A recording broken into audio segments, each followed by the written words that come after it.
Hello friends, welcome to yes academy. My name is Mukesh Panjwani. आज हम dissolution of partnership का lecture number 2 देखने जा रहे हैं, जिसमें कि हम आगे की क्वेश्चंस डिस्कस करेंगे। इससे पहले वाले लेक्चर में हमने देखा था कि किस तरह से रियलाइजेशन अकाउंट बनाया जाता है, क्या प्रोसेस है। उसमें हमने स्टेप्स डिस्कस किए थे। स्टेप 1 क्या होगा, स्टेप 2 क्या होगा, स्टेप 3 क्या होगा, स्टेप 4 क्या होगा। अगर वो सारी चीजें आपको याद नहीं है तो एक बार फिर से उस लेक्चर को देखें, उसके बाद ही आगे कंटिन्यू करें। ठीक है, तो चलिए सबसे पहले हम क्वेश्चन देखते हैं। क्वेश्चन क्या बोलता है यहाँ पे। Prashant and Rajesh were partners in a firm sharing profits in the ratio 3:2. In spite of repeated reminders by authorities, they kept dumping hazardous material into a nearby river. The court ordered for distribution नहीं होगा, ये होगा dissolution। ये है dissolution of the partnership firm on 31st March 2017. Prashant was deputed to realize assets and to pay liabilities. He was to be paid. He was to be paid rupees 1,000 as commission for his services. The financial position of the firm on 31st March 2017 was as follows. ठीक है, चलिए firm को यहाँ पे हम dissolve कर रहे हैं। और डिसॉल्व करने के लिए हमने प्रशांत को हमने बोला है कि आपको रियलाइजेशन करना है एसेट्स एंड लायबिलिटीज का, और उसके लिए हम उसको 1,000 उसकी सर्विसेज के लिए कमीशन देंगे। ठीक है, अब ये आपकी बैलेंस शीट है। अब आपको मालूम है कि हम किस तरीके से ट्रांसफर करते हैं। तो सबसे पहले हम क्या करेंगे, हम एसेट्स को ट्रांसफर करेंगे। तो एक बार आप मेरे को बताइए कि कौन कौन से एसेट्स को ट्रांसफर करेंगे। बिल्डिंग को ट्रांसफर करेंगे, बिल्कुल हाँ। इन्वेस्टमेंट को करेंगे, इन्वेस्टमेंट को भी ट्रांसफर करेंगे। डेटर को ट्रांसफर करेंगे, करेंगे। डेटर को ट्रांसफर करने के दौरान कुछ बात याद रखनी है क्या। हाँ, डेटर को जब ट्रांसफर करेंगे तो ध्यान रहे कि उसके अगेंस्ट जो प्रोविजन बना हुआ है उसको हम दूसरी तरफ ट्रांसफर करेंगे। ठीक है ना। और डेटर को जो ट्रांसफर किया जाएगा वो इसी फिगर पे किया जाएगा, और आपके प्रोविजन को ऑपोजिट साइड में ट्रांसफर किया जाएगा। क्या बिल्स रिसीवेबल को भी ट्रांसफर करेंगे, बिल्कुल बिल्स रिसीवेबल को भी ट्रांसफर करेंगे। क्या कैश को ट्रांसफर करेंगे, नहीं, कैश को ट्रांसफर नहीं किया जाता है। प्रॉफिट एंड लॉस को ट्रांसफर करेंगे, नहीं, प्रॉफिट एंड लॉस को भी ट्रांसफर यहाँ पे नहीं होगा, बल्कि वो पार्टनर्स कैपिटल अकाउंट में ट्रांसफर होगा। क्या गुडविल को ट्रांसफर किया जाएगा, हाँ, गुडविल को भी ट्रांसफर किया जाता है। ठीक है, इंटेंजिबल एसेट्स को भी ट्रांसफर किया जाता है। हाँ, मगर जो मान लीजिए कि हमारे प्रिलिमिनरी एक्सपेंसेस वगैरह होंगे तो उनको ट्रांसफर नहीं किया जाता है, उनको पार्टनर्स कैपिटल अकाउंट में लिखा जाता है। अब आइए क्रेडिटर्स को, तो क्रेडिटर्स को ट्रांसफर किया जाएगा दूसरी तरफ, बिल्कुल किया जाएगा। मिसेस प्रशांत लोन, तो क्या मिसेस प्रशांत लोन करना चाहिए, जी बिल्कुल करना चाहिए। राजेश लोन करना चाहिए, नहीं करना चाहिए, क्योंकि ये आपकी इंटरनल लायबिलिटी हो जाती है, इसको ट्रांसफर नहीं किया जाएगा। तो क्या इन्वेस्टमेंट फ्लक्चुएशन फंड को ट्रांसफर किया जाएगा, इन्वेस्टमेंट फ्लक्चुएशन फंड को ट्रांसफर किया जाएगा। क्यों किया जाएगा, क्योंकि आपको यहाँ पे इन्वेस्टमेंट दिया हुआ है। तो अब यदि इन्वेस्टमेंट दिया हुआ है तो इन्वेस्टमेंट फ्लक्चुएशन फंड को भी आप रियलाइजेशन में ट्रांसफर करेंगे। यदि इन्वेस्टमेंट नहीं दिया हो, केवल फंड दिया हो, तो क्या करेंगे, तो इसको सीधे पार्टनर्स कैपिटल अकाउंट में ट्रांसफर करेंगे। ठीक है, ये बात ध्यान रखिएगा। हालांकि आंसर पे कोई भी असर नहीं पड़ता है, यदि आप इसको पार्टनर्स कैपिटल अकाउंट में ट्रांसफर करेंगे तो भी कोई डिफरेंस नहीं आएगा। ठीक है, मगर this is the proper method if you are transferring a particular asset and if some reserve or provision is created for this particular asset, that that particular reserve or provision should also be transferred in the realization account। ठीक है, ये बात आप ध्यान रखिएगा। तो ये भी जाएगा। तो एक काम करते हैं, सबसे पहले हम ट्रांसफर कर देते हैं। ट्रांसफर किस तरह से किया जाएगा, सबसे पहले हम यहाँ लिखेंगे टू सन्ड्री एसेट्स। ठीक है, to sundry assets. To sundry assets में हम सारे एसेट्स यहाँ पे जो जो हमने मार्किंग की है उसको हम लिखते जाएंगे। ठीक है, तो यहाँ पे मैं लिखता जा रहा हूँ। क्या लिखते जाएंगे हम? To building. सबसे पहले बिल्डिंग कितने की है? बिल्डिंग है 1,20,000 रुपए। ठीक है, उसके बाद आ जाइए इन्वेस्टमेंट। इन्वेस्टमेंट इन्वेस्टमेंट कितना है? 30,000 और 600। ठीक है, उसके बाद है डेटर। ये डेटर हमने लिखा। डेटर आपको ध्यान होगा ग्रॉस फिगर पे लिखना है ना, ना कि नेट फिगर पे। तो दैट वुड बी 34,000। ये 34,000 हो गया। उसके बाद तुरंत के तुरंत आप यहाँ पे क्या करो, यहाँ पे हमने लिख दिया bye sundry liabilities. Bye sundry liabilities. जब सन्ड्री लाइबिलिटीज लिख रहे हैं तो क्या लिखना पड़ेगा आपको? प्रोविजन सबसे पहले लिख लो, क्योंकि ये डेटर है, डेटर के साथ तुरंत प्रोविजन हमने कर दिया, नहीं तो अक्सर हम भूल जाते हैं। ठीक है, तो प्रोविजन कितना है? 4,000। क्योंकि जब होगा क्या, जब आप लाइबिलिटीज ट्रांसफर करोगे तो आपका ध्यान इधर नहीं जाएगा, तो आप भूल सकते हैं। ये अक्सर स्टूडेंट्स के साथ प्रॉब्लम होती है। ठीक है, तो ये डेटर भी हो गया। अब उसके बाद आइए बिल्स रिसीवेबल। तो ये बिल्स रिसीवेबल कितना है?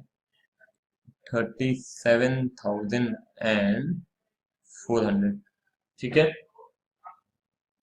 उसके बाद क्या है? उसके बाद है गुडविल। उसके बाद है गुडविल। तो गुडविल है 4,000। ठीक है, तो मेरे ख्याल से सारे एसेट्स हमने यहाँ पे ट्रांसफर कर दिए। 1,20,000, 30,000, 600, 34,000, 37,400 और 4,000।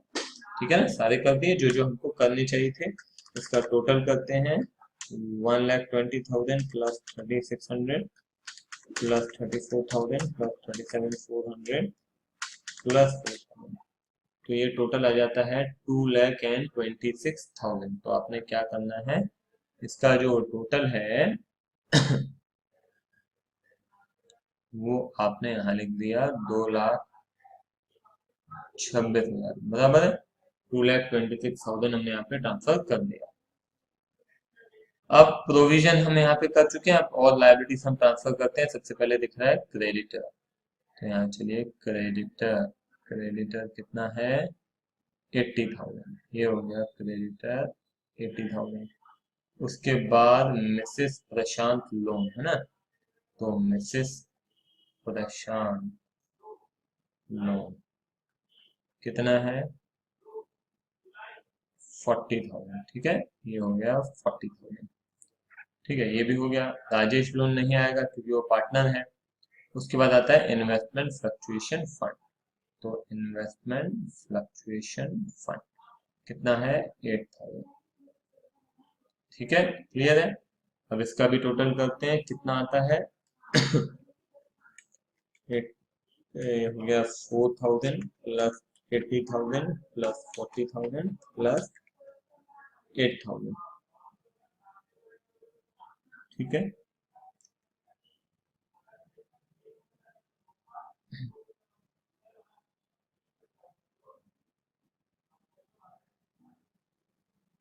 ये हो गया 1,32,000। ठीक है, 1,00,000, एक सेकंड, 1,32,000 ये हो गया। ठीक है, अब क्या करना है? अब यहाँ पे अभी तो हमने केवल एसेट्स एंड लायबिलिटीज को ट्रांसफर किया है। ठीक है, अब हम एक काम करेंगे। अब आगे की इंफॉर्मेशन देखते हैं क्या लिखा है। प्रशांत अग्री टू पे ऑफ हिज वाइफ लोन। ठीक है, आप ध्यान रखिएगा, प्रशांत बोलता है कि ये जो उसकी वाइफ का लोन है वो पे करने के लिए तैयार है। ठीक है, तो हमको पैसे किसको देने पड़ेंगे?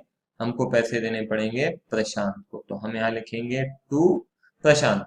समझ में आ रही बात? मान लीजिए कि ये लोन हम खुद ही क्लियर कर देते तो हम क्या लिखते? टू कैश लिखते। अभी हम खुद क्लियर नहीं कर रहे हैं, बल्कि कौन क्लियर कर रहा है? प्रशांत क्लियर कर रहा है। तो हमको किसको पैसे देने पड़ेंगे? प्रशांत को देने पड़ेंगे। तो हम यहाँ क्या लिखेंगे? टू प्रशांत। तो प्रशांत को हमको क्या देना है? 40,000। 40,000 किस बात का? तो यहाँ पे हम इसकी इंफॉर्मेशन लिखते हैं, मिसेस प्रशांत लोन। कितना है? 40,000 रुपीज। ठीक है, ये 40,000 मिसेस प्रशांत लोन, ये हमको देना है। और साथ ही साथ उसको हमें कमीशन देना है। ठीक है, तो ये कमीशन कितना हो जाता है? 1,000। ठीक है। कमीशन कहाँ लिखा है?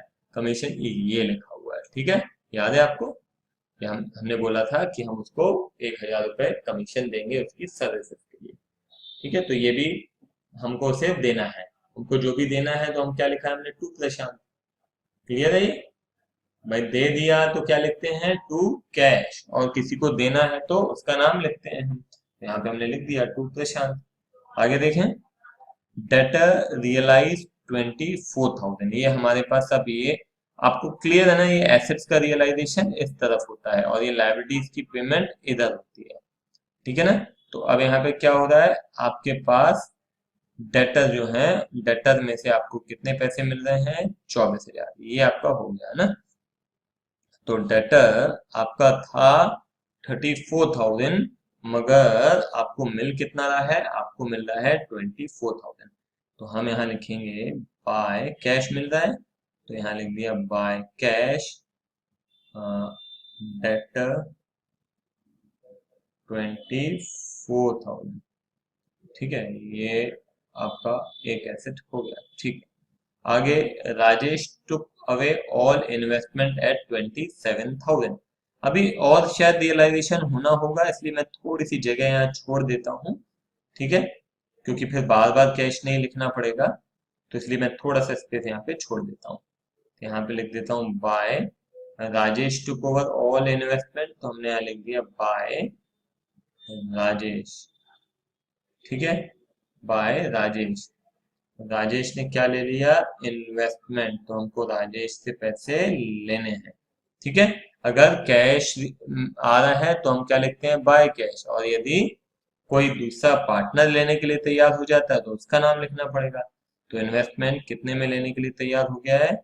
27,000 में। तो ये 27,000 हमने यहाँ लिख दिया। ठीक है, ये हो गया। Building realised 1,52,000। तो बिल्डिंग के भी पैसे आ रहे हैं, मैं लिख दूं बिल्डिंग। ये मैंने लिख दिया बिल्डिंग। बिल्डिंग के कितने पैसे आ रहे हैं हमारे पास? 1,52,000। 1,52,000। ठीक है, ये हो गया building realised. Creditors were payable after 2 months, they were paid immediately at 10% discount. तो क्रेडिटर्स की पेमेंट कर रहे हैं, तो मैं क्या टू कैश लिख सकता हूँ? To cash. किसको, किसकी पेमेंट हो रही है? क्रेडिटर्स की। ठीक है, कितना पेमेंट हो रहा है? 10% डिस्काउंट पे पेमेंट कर रहे हैं। ठीक है ना? अब आप देखो कि क्रेडिटर आपका कितना है? 80,000 है।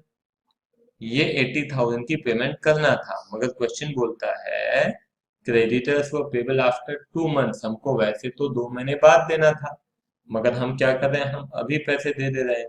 तो उसके लिए हमको 10% डिस्काउंट मिल गया। तो 10% डिस्काउंट मिल गया मतलब पर एनम नहीं है, सीधा सीधा 10% है। तो 80,000 का 10% हो गया 8,000। तो घटाने के बाद हो जाएगा 72,000। ठीक है, bills receivable was settled at a loss of 1,400। Bills receivable को सेटल किया गया, मतलब बिल्स रिसीवेबल में से पैसा मिलना था हमको कितना? 37,400। तो 1,400 के लॉस पे पूरा सेटलमेंट हो गया। तो ये बिल्स रिसीवेबल 1,400 घटा दो तो कितना आ जाएगा? 36,000। ठीक है, तो ये भी आपका डन, ये भी डन। आखिरी बचता है रियलाइजेशन एक्सपेंसेस अमाउंटेड टू। हमारा रियलाइजेशन का खर्चा, वो उसके लिए भी तो टू कैश ही लिखेंगे ना? तो ये हमने लिखा रियलाइजेशन का खर्चा कितना? 2,500। बात समझ में आई कि नहीं आई? ये देखो, ये अपन ने प्रशांत अग्री हो गया, तो ये हमने टू प्रशांत लिख दिया। डेटर के पैसे आ गए, ये हमने लिख दिया। राजेश ने इन्वेस्टमेंट ले लिया, हमने ये लिख दिया। बिल्डिंग के पैसे मिल गए, हमने ये लिख दिया। Creditors for payable after 2 months they were immediately paid immediately at 10% discount, तो क्रेडिटर्स ये भी हो गया। Bills receivable were settled at a loss of 1400, bills receivable में मिलना 37,400 था, इतना मिला। और रियलाइजेशन के खर्चे इतने। अभी अब आप ध्यान दो, बिल्डिंग का रियलाइजेशन हो गया, इन्वेस्टमेंट का रियलाइजेशन हो गया, डेटर का रियलाइजेशन हो गया, बीआर का रियलाइजेशन हो गया। गुडविल के बारे में कोई जानकारी नहीं दी हुई है, तो क्या मानते हैं? बताइए। यदि कोई जानकारी किसी एसेट के बारे में नहीं दी हुई है, तो हम ये मानते हैं कि उसका कोई रियलाइजेशन नहीं हुआ है। It is very very important. तो गुडविल को लेके हम कोई बाय कैश या बाय पार्टनर्स कैपिटल अकाउंट नहीं लिखेंगे। अब आइए यहाँ पे प्रोविजन।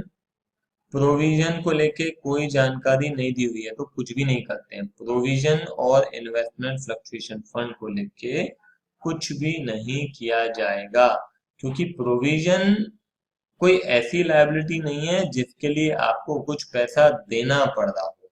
ठीक है, इसीलिए प्रोविजन को लेके हम कोई भी एंट्री नहीं करेंगे। इसके अलावा क्रेडिटर्स को लेकर हम ऑलरेडी एंट्री कर चुके हैं। मिस मिसेस प्रशांत लोन को लेकर भी हम ऑलरेडी एंट्री कर चुके हैं, तो सारी एंट्रीज हो चुकी हैं। अब जो करना बाकी है दैट इज टोटलिंग।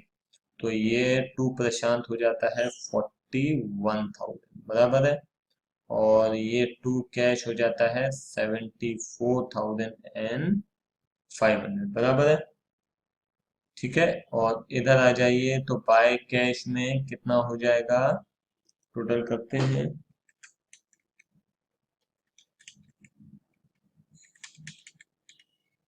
तो ये हो जाता है 2,12,000। ठीक है, और ये आपका कितना है, 27,000। बस हो गया। अब आपने क्या करना है, बस अब आपने जो करना है दैट इज बैलेंसिंग। तो आप देखिए कि डेबिट ज्यादा कि क्रेडिट ज्यादा। तो क्रेडिट साइड देखते हैं, 1,32,000, 2,12,000 प्लस 27,000, तो ये आता है 3,71,000। कहीं रफ में हम लिख लेते हैं 3,71,000। और डेबिट में लिखते हैं 2,26,000, 2,26,000 प्लस 41,000 प्लस 74,500, तो ये आता है 341,500। मतलब आपका क्रेडिट साइड इज ग्रेटर, है ना। तो क्रेडिट साइड इज ग्रेटर, तो ये हो जाएगा 3,71,000। ठीक है, दोनों तरफ टोटल हम उतना ही लिखेंगे, 3,71,000। अब क्या करते हैं बताइए। अब हम बैलेंसिंग करेंगे, तो ऑब्वियस सी बात है कि आपका इधर टोटल आ रहा है 341,500। ठीक है, तो हम यहाँ क्या लिखेंगे बताइए, टू प्रॉफिट। प्रॉफिट हो गया, कितना प्रॉफिट हो गया, -371, तो ये हो गया 29,500। अब ये 29,500 किसको बांटा जाएगा, प्रशांत और राजेश। प्रशांत को कितना, राजेश को कितना, तो इसका इनका रेशियो क्या है, 3:2, तो डिवाइडेड बाय 5 × 3, तो प्रशांत को 17,700, ठीक है, और राजेश को 11,800। ठीक है, क्लियर है। तो ये हो गया आपका सबसे पहला क्या, रियलाइजेशन अकाउंट। ठीक है, अब रियलाइजेशन यदि बन गया तो अब क्या बनाना है, अब हमको बनाना है पार्टनर्स कैपिटल अकाउंट। तो एक काम कीजिए, यहीं पे लेक्चर को पॉज कीजिए और ये रियलाइजेशन को आप कॉपी पेस्ट कीजिए, ठीक है। आप इसको नोट डाउन कीजिए, तो फिर हम क्या करेंगे, पार्टनर्स कैपिटल अकाउंट और कैश अकाउंट भी बनाते हैं। हमें सोचना पड़ेगा क्योंकि हमारे पास जगह बहुत कम है। देखते हैं कैसे होगा। अभी आप इसको नोट डाउन कीजिए। चलिए, ये पार्टनर्स कैपिटल अकाउंट है आपका, ठीक है। ये आपका पर्टिकुलर्स हो गया, है ना। यहाँ पे हम, ये आपका प्रशांत और ये राजेश, ये प्रशांत और ये राजेश। ये इसको रब कर देते हैं, ये लिख कर देगा, ठीक है, क्योंकि जगह थी नहीं तो हमको इसलिए यहीं पे लिखना पड़ा। ये तो आपको समझ में आ गया होगा, प्रशांत राजेश और ये आपका पर्टिकुलर्स कॉलम है, ठीक है। आपको ये भी अच्छे से मालूम है कि जो कुछ हमको पार्टनर से लेना है वो हम डेबिट साइड लिखते हैं, और हमको जो कुछ देना है वो हम कहाँ लिखते हैं, क्रेडिट साइड लिखते हैं, ठीक है। तो सबसे पहले तो उनका कैपिटल आप देखो, ये 42 और 42 ये उनका कैपिटल है, तो ये हमको उनको देना है, तो हम लिखेंगे बाय बैलेंस ब्रॉड डाउन 42,000, 42,000 ये हमको उनको देना है, ठीक है। और क्या देना है, ये देखिए, ये रियलाइजेशन का प्रॉफिट हुआ, तो ये भी हमको उन्हें देना है, तो वो भी हम लिखेंगे by profit on realisation. On profit on realisation 17,700 देने हैं प्रशांत को और 11,800 देने हैं राजेश को, वो भी हमने क्रेडिट कर दिया, ठीक है। और क्या देना है, अब देखते हैं कि ये देखो टू प्रशांत, टू, आप ध्यान रखना, to Ram to Shyam to Ghanshyam, मतलब हमको उनको पैसे देने हैं, तो यहाँ पे टू प्रशांत मतलब प्रशांत को पैसे देने हैं। कहाँ से उठा रहे हैं अपन, रियलाइजेशन से उठा रहे हैं, तो यहाँ लिख देंगे आप बाय रियलाइजेशन। कितना देना है प्रशांत को, 41,000, तो यहाँ पे मैंने लिख दिया 41,000 हमको प्रशांत को देना है, बराबर है। तो चलिए प्रशांत को भी दे दिया हमने, अब क्या करना है बताएं। तो ये प्रशांत को दे दिया और ये भी हो गया, प्रॉफिट्स भी कर दिया। अब ये देखो, ये राजेश ने इन्वेस्टमेंट लिया है हमसे, तो हमें राजेश से पैसे लेने हैं, जब हमको पैसे लेने हैं तो हम इधर लिखेंगे टू रियलाइजेशन, किससे लेने हैं, राजेश से लेने हैं। कितने लेने हैं, 27,000, बराबर है। ये भी हो गया। और कहीं आपको पार्टनर का नाम दिखाई दे रहा है क्या, प्रशांत हो गया, राजेश हो गया, ये प्रशांत राजेश हो गया। अब जो बचता है वो है आपकी बैलेंस शीट में। बैलेंस शीट में एक ये आपको दिखाई दे रहा है profit and loss. Profit and loss asset side लिखा है, इसका मतलब क्या होता है, प्रॉफिट होता है कि लॉस होता है। जब कभी एसेट साइड लिखा है मतलब वो लॉस होता है, ठीक है।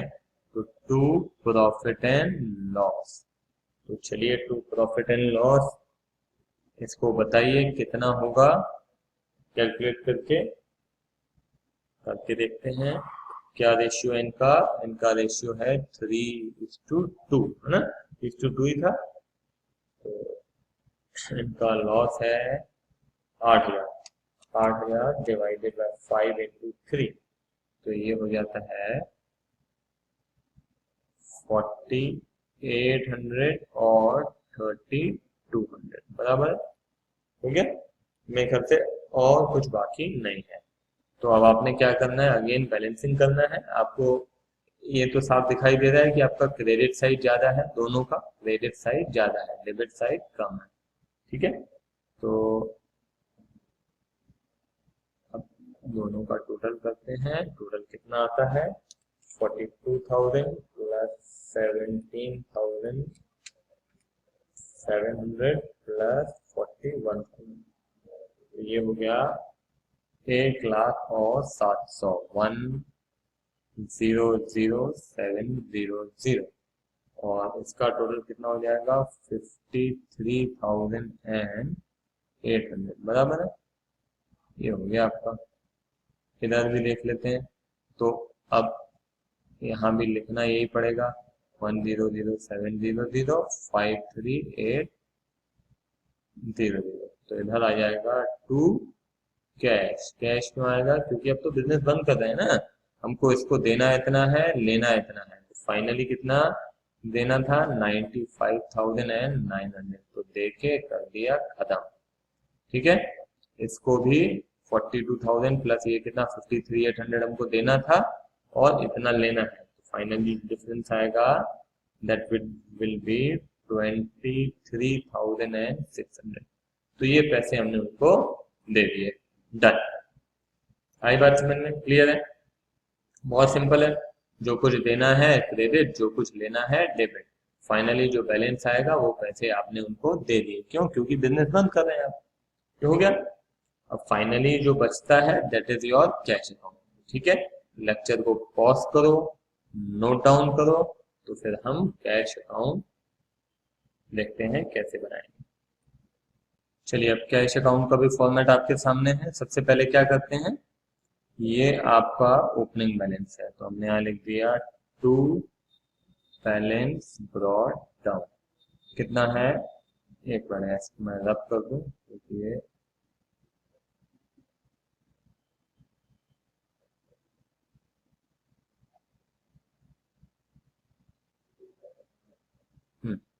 तो बैलेंस है हमारा 6,000 का। ठीक है, अब अब आपने देखना है कि कहाँ कहाँ से कितने कितने पैसे आए हैं और गए हैं। तो एक चीज तो हमको यहाँ पे दिख रही है कि ये पैसे आए हैं, ये डेटर, बिल्डिंग, वीआर, इन सबसे हमारे पैसे आए हैं। कितना है? ये है 2,12,000। ठीक है, तो हम यहाँ पे क्या लिखेंगे? हम यहाँ पे लिखेंगे पैसे आ रहे हैं। ध्यान रखिएगा, कैश अकाउंट बना रहे हैं, डेबिट में आप लिखेंगे पैसे आ रहे हैं, क्रेडिट में आप लिखेंगे पैसे जा रहे हैं। ठीक है, तो हमारे पास ये पैसे आ रहे हैं, रियलाइजेशन से पैसे आ रहे हैं। तो रियलाइजेशन से पैसे कितने आ रहे हैं? 2,12,000 रुपए। ठीक है, ये 2,12,000 मैंने यहाँ पे लिख दिया। ठीक है, अब जो पैसे जा रहे हैं उनको देख लेते हैं। तो ये पैसे जा रहे हैं आपके 74,500। ठीक है, तो हम यहाँ लिखेंगे बाय रियलाइजेशन। बाय रियलाइजेशन कितना है? 74,500। ठीक है, और कहीं पैसे आ रहे हैं, जा रहे हैं? ये देखिए, ये फाइनल जब सेटलमेंट किया तो पैसे जा रहे हैं। बाय प्रशांत को पैसे दे रहे हैं हम, और बाय राजेश को पैसे दे रहे हैं।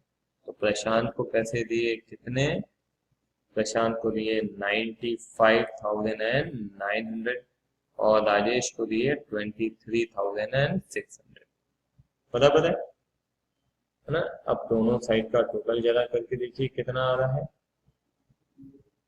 95,900 प्लस 23,600 प्लस 74,500, 194 इधर हुआ, और इधर अब यहाँ का टोटल देखिए, यहाँ का टोटल कितना हो रहा है? यहाँ का टोटल हो रहा है 2,18,000 रुपये। ठीक है, 2,18,000 रुपये। और यहाँ का टोटल आप देखेंगे तो कम है, यहाँ का टोटल हो रहा है 1,94,000। तो ये डिफरेंस क्यों आ रहा है? ये डिफरेंस आप थोड़ा सा दिमाग लगाएंगे तो आपको पता चलेगा कि डिफरेंस क्यों आ रहा है। जब आप बिजनेस को वाइंड अप करने जा रहे हैं तो अल्टीमेटली सबको पैसे देने पड़ेंगे, जो जो लायबिलिटी है कि नहीं? तो आप ध्यान रखिए, एक ये राजेश से लिया हुआ लोन है, कितने का? 24,000 रुपये का। तो फाइनली उसकी भी पेमेंट हमको करनी पड़ेगी। तो उसकी भी पेमेंट जब हम करेंगे तो हम लिखेंगे बाय राजेश लोन अकाउंट। ठीक है, इसको, ये जो राजेश का लोन है, इसकी पेमेंट हम रियलाइजेशन में नहीं करते हैं। रियलाइजेशन में इसलिए नहीं करते हैं क्योंकि ये नियम है कि ये जो इंटरनल लायबिलिटीज हैं ये आखिर में सेटल होती हैं। तो रियलाइजेशन तो हम जब बना रहे हैं तो शुरू में ही बना रहे हैं। पहले आउटसाइडर्स लायबिलिटी को रियलाइजेशन में अपन ने सेटल कर दिया, और आखिर में भी यदि पैसे हमारे पास बचते हैं तो आप क्या करोगे, इनसाइडर्स लायबिलिटी को क्लियर करोगे। तो इनसाइडर लायबिलिटी को हमने आखिर में क्लियर किया। कितना? 24,000। देना तो सबको है, तो अल्टीमेटली आपके पास जितने पैसे आए उतने पैसे आपके पास से गए। ठीक है, तो दोनों तरफ आ गया 2,18,000। तो इस तरह से हम क्वेश्चन सॉल्व करेंगे। आई बात समझ में? ठीक है, इसको नोट डाउन करने के लिए लेक्चर को पॉज करें, फिर उसके बाद अगला क्वेश्चन देखते हैं।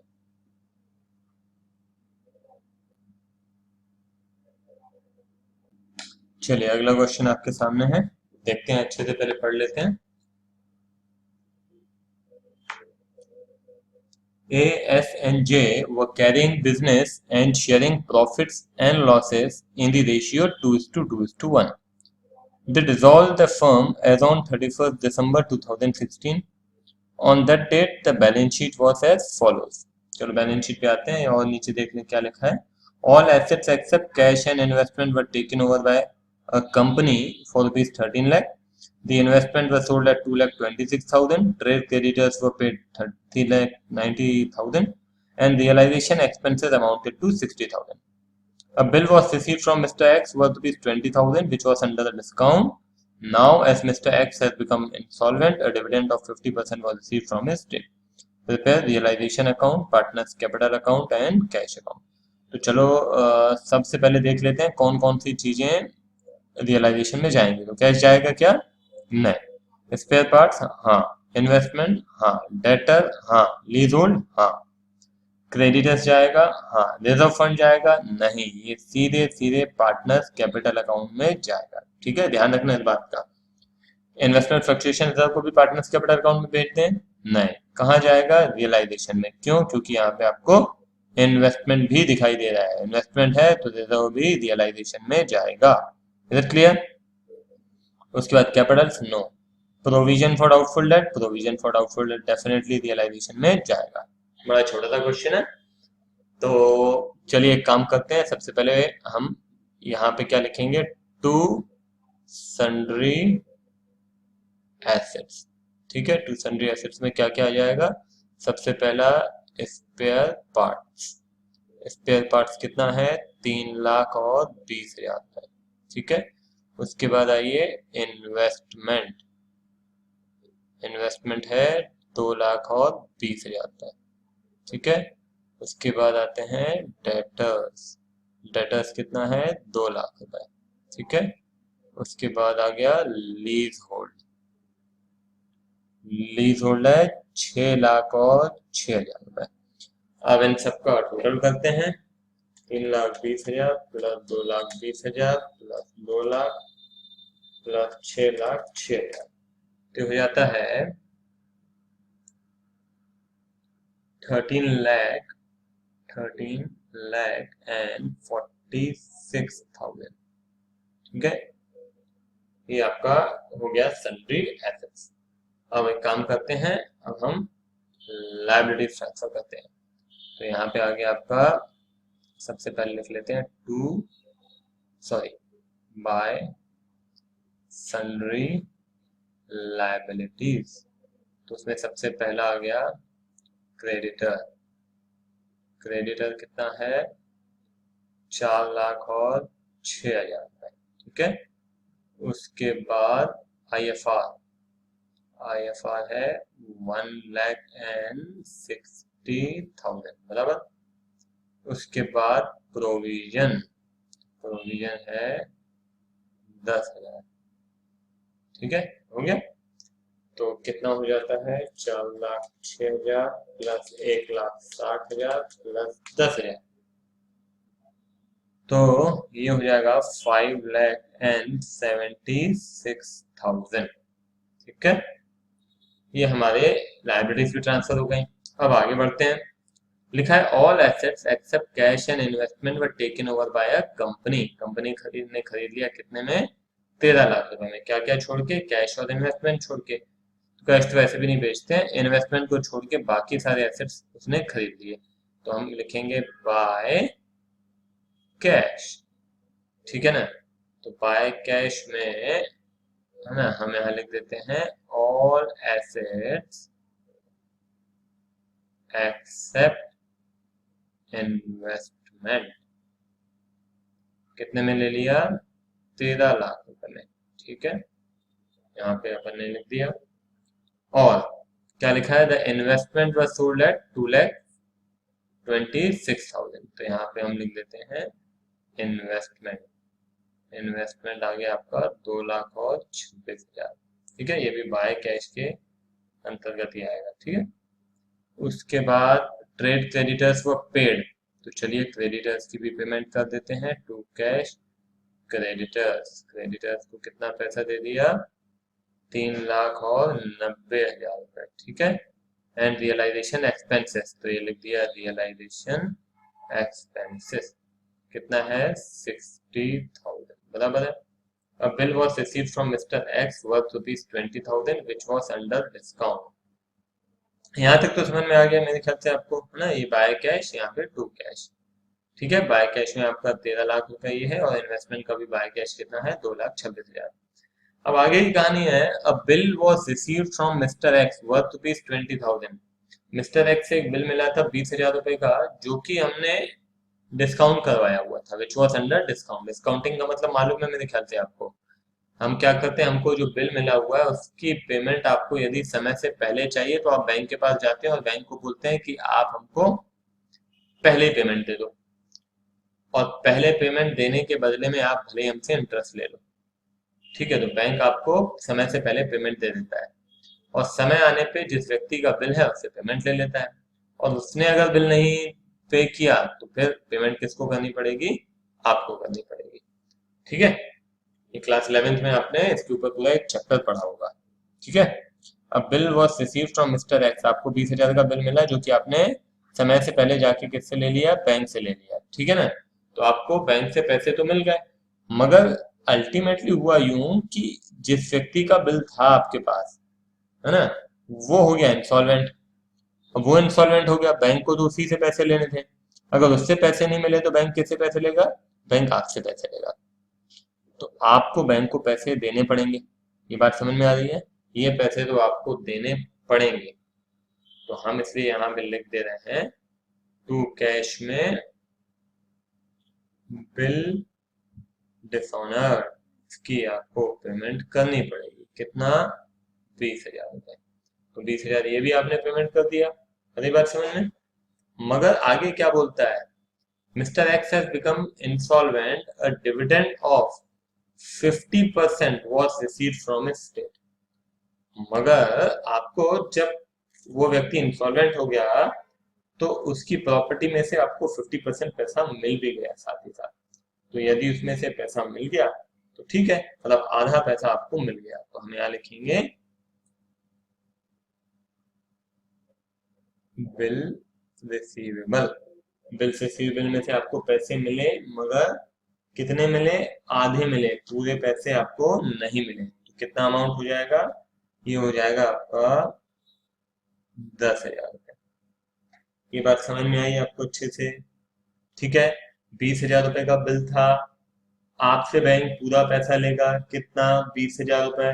मगर आप आपको कितना पैसा मिल रहा है? आपको मिल रहा है 10,000 रुपये। तो ये सारा का सारा कैश के अंतर्गत आ रहा है, ये भी पूरा का पूरा कैश जा रहा है। आधी बात समझ में बिल्कुल सिंपल है, क्लियर है। ठीक है, तो इस अब एक काम करते हैं, देख लेते हैं कि क्या हमारा प्रॉफिट होगा कि लॉस होगा। इसको पहले टोटल करते हैं। 3,90,000 प्लस 60, 4,50,000, ये हो गया 4,70,000। ठीक है, तो अब इस साइड का टोटल कीजिए, देखिए कितना आता है इस साइड का टोटल। 5,76,000, 13,00,000, 2,27,6,000 एंड 10,000। चलिए करते हैं। 5,76,000 प्लस 13,00,000 प्लस 2,26,000 प्लस 10,000। तो इस साइड का टोटल मेरे ख्याल से ज्यादा आएगा, क्योंकि यहाँ 13 और 4 17 17 18 होगा ज्यादा से ज्यादा, है ना। तो इस साइड का टोटल जो आएगा ये आ रहा है 21,12,000। ठीक है, यहाँ भी आप उतना ही लिख लीजिए। डिफरेंस जो होगा वो कहलाएगा आपका प्रॉफिट। ठीक है, तो -13,46,000 -4,70,000, तो यार है 2,96,000।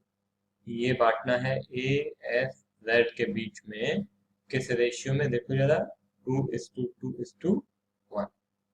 ठीक है, 2:2:1, तो डिवाइडेड बाय 5 × 2, ये हो जाएगा 1,18,400, 1,18,400, और ये हो जाता है 59,200। ठीक है, बराबर है। ये आ गया आपका प्रॉफिट ऑन रियलाइजेशन। अब आपने क्या करना है, अब आपने पार्टनर्स कैपिटल अकाउंट बनाना है। ठीक है, तो पहले इसको नोट डाउन कीजिए, तो फिर पार्टनर्स कैपिटल अकाउंट देख लेते हैं। चलिए, अब ये पार्टनर्स कैपिटल अकाउंट का फॉर्मेट आपके सामने है। सबसे पहले क्या करते हैं, सबसे पहले उसको कितना कैपिटल देना है वो लिखते हैं। तो ये जाएगा बाय बैलेंस ब्रॉड डाउन। ठीक है, तो ये है आपका ए, ये है एस और ये है जेड। ठीक है, इधर भी सेम रहेगा ए एस एंड जेड। तो ये इनके कैपिटल्स दिए हुए हैं 3,00,000, 3,00,000 और 60,000। तो ये 3,00,000 रुपए, ये भी 3,00,000 रुपए, और ये 60,000 रुपए। ठीक है, 3,00,000, 3,00,000 और 60,000, ये हो गया। अब क्या चाहिए आपको, अब आप यहाँ पे बांट दीजिए बाय रियलाइजेशन प्रॉफिट, है ना। प्रॉफिट कितना प्रॉफिट है, ये प्रॉफिट सभी अपन ने कैलकुलेट किए इनके तीनों के। तो 1,18,400, 1,18,400 और 59,200। ठीक है, ये भी हो गया। और क्या, और आपका ये रिजर्व फंड दिखाई दे रहा है ना, तो बाय रिजर्व। ठीक है, रिजर्व फंड हमारा रेशियो है 2:2:1। तो कितना कितना हो जाएगा, ये हो जाएगा 80,000, 80,000 एंड 40,000। ठीक है, ये भी हो गया। अब और कुछ बचता है क्या, यहाँ पे रियलाइजेशन में देखिए कोई भी टू कैश बाय कैश आपको के अलावा आपको कुछ नहीं दिख रहा है। कोई भी आपको पार्टनर्स कैपिटल अकाउंट यहाँ पे नहीं दिख रहा है, केवल यहाँ पे था ए एस जेड, है ना। तो और कुछ है ही नहीं, तो बस यहाँ पे आपने पेमेंट कर दी, तो ये हो जाएगा टू कैश। टू कैश इसका टोटल कीजिए, देखिए कितना आता है, 3,00,000 प्लस 1,18,400, मतलब 4,18,400, और 4,18,400, तो ये हो जाएगा 4,98,400। देखिए इतना ही होगा, 4,98,400। बराबर है, गलत है, देखिए इसको भी देखते हैं कितना है, इसका भी सेम है ना, इसका भी सेम है, तो ये भी आ जाएगा 498,400, और ये 60, इसका टोटल करते हैं 60,000 प्लस 59,200 प्लस 40,000, तो हो जाता है 1,59,200, 1,59,200। ठीक है, तो ये अपन ने पेमेंट कर दिया। बराबर है, कोई दिक्कत है यहाँ पे, कोई भी दिक्कत नहीं है। अब जो फाइनल एक बचता है वो है आपका कैश अकाउंट। तो चलिए कैश अकाउंट भी बना लेते हैं। आप एक काम करें, लेक्चर को पॉज करें, इसको नोट डाउन करें, जब तक मैं कैश अकाउंट का फॉर्मेट बनाता हूँ। हाँ जी, तो नोट डाउन कर लिया आपने। अब हम कैश अकाउंट बनाते हैं। तो कैश अकाउंट का फॉर्मेट यहाँ पे पेस्ट करने से पहले मैं आपको बताना चाहूंगा कि आप देख लीजिए कि कैश यहाँ पे कितना दिखाई दे रहा है आपको। कैश दिखाई दे रहा है 90,000 ओपनिंग बैलेंस। ठीक है, तो यदि आपने ये देख लिया तो मैं यहाँ पे ये कैश अकाउंट, ठीक है, ये हमारा कैश अकाउंट।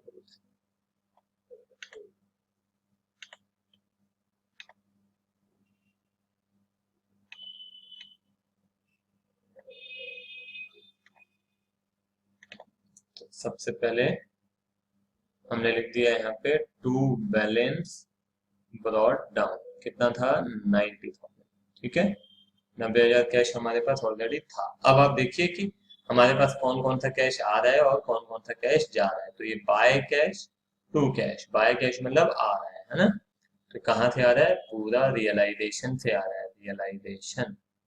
सब बेचा ना हमने, सारे एसेट्स बेचे, ये सब बेचा, तो कितना कितना आया 13 लाख। एक बार हमको मिला एक कंपनी से, फिर दूसरी बार हमको मिला कितना 2,26,000 हमने इन्वेस्टमेंट बेचा, और तीसरी बार हमने 10,000 रुपए का बिल बेचा, सॉरी बिल में से पैसे मिले हमको।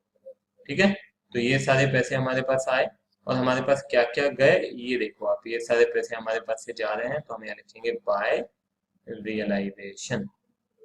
तो क्या ये पूरा एक साथ लिख दूं मैं यहाँ पे, 4,70,000 ये हमारे पास से गया, और साथ ही साथ ये भी पेमेंट किया है हमने, है ना।